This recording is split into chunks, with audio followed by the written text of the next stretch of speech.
नमस्कार शेतकरी बांधवांनो, जय शिवराय. आपलं स्वागत आहे जनता न्यूज चॅनलवर. आजची माहिती खूप महत्त्वाची आहे, कारण अनेकांच्या खात्यात आता थेट पैसे जमा होणार आहेत. जर तुमचं पीक अतिवृष्टीमुळे खराब झालं असेल तर हा व्हिडिओ शेवटपर्यंत नक्की बघा आणि लक्षपूर्वक देऊन ऐका. आणि हो, जर तुम्ही आपल्या चॅनलवर नवीन असाल तर नक्की सबस्क्राईब करायला विसरू नका आणि बेल आयकॉन दाबा, जेणेकरून तुम्हाला ताज्या अपडेट्स लगेच भेटतील.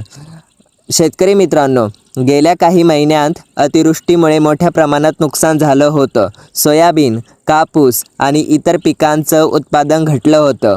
ऊस, ज्वारी, बाजरी अनेक शेतकरी चिंतेत होते. नुकसान भरपाई कधी मिळणार? आता याचा संदर्भ मोठा निर्णय सरकारने आणि महाराष्ट्र राज्य सरकारकडून येत आहे, कारण सरसकट पीक विमा वाटप प्रक्रिया आता सुरू झालेली आहे. महसूल मंडळाच्या पीक कापणी अहवालावरून आधारित भरपाई दिली जाणार आहे. आता सगळ्यात महत्त्वाचा प्रश्न असा की किती पैसे मिळणार? तर अनेक भागामध्ये हेक्टरी सुमारे 17,500 रुपये मिळण्याची शक्यता दर्शवली आहे. काही जिल्ह्यांमध्ये ही रक्कम 30 ते 32,000 रुपयापर्यंत जाऊ शकते. वेगवेगळ्या जिल्ह्यांमध्ये वेगवेगळी असू शकते. तुम्ही चेक करून तपासा. मात्र ही रक्कम प्रत्येक भागातील उत्पादनावर अवलंबून असेल. म्हणजे जेथे नुकसान झालेलं पीक आहे तिथे तशी रक्कम असेल. म्हणजे जिथं जास्त नुकसान तिथे जास्त भरपाई. या योजनेत सर्वाधिक फायदा सोयाबीन शेतकऱ्यांना होणार आहे, कारण जवळपास 90% निधी त्यांच्यासाठी ठेवण्यात आलेला आहे. म्हणजे जर तुम्ही सोयाबीन पीक घेतलं असेल तर तुमची संधी जास्त आहे, हे असं सरकारचा उद्देश आहे. ही प्रक्रिया कशी चालते शेतकरी मित्रांनो? महसूल मंडळात पीक कापणी प्रयोग केले जातात. त्या अहवालानुसार उत्पादन कमी असल्यास विमा कंपनीकडून थेट भरपाई दिली जाते.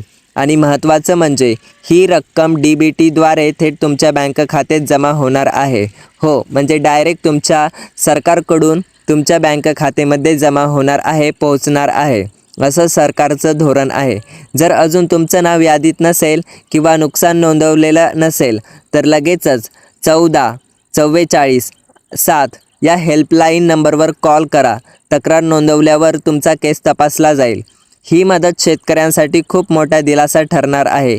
नुकसान भरून काढण्यासाठी आणि पुढील हंगामासाठी ही रक्कम उपयोगी पडणार आहे. ही माहिती प्रत्येक शेतकऱ्यांपर्यंत पोहोचली पाहिजे आणि व्हिडिओ लगेच शेअर झाला पाहिजे, कारण तुम्ही शेतकरी आहात आणि तुमचं कर्तव्य आहे आणि हे चॅनल फक्त तुमच्यासाठी आहे बनलेलं. त्यामुळे सबस्क्राईब करा आणि व्हिडिओला शेअर करा. अशाच अपडेट्ससाठी पुन्हा आपण भेटूया पुढील बातमीमध्ये. तोपर्यंत धन्यवाद. जय शिवराय, जय महाराष्ट्र.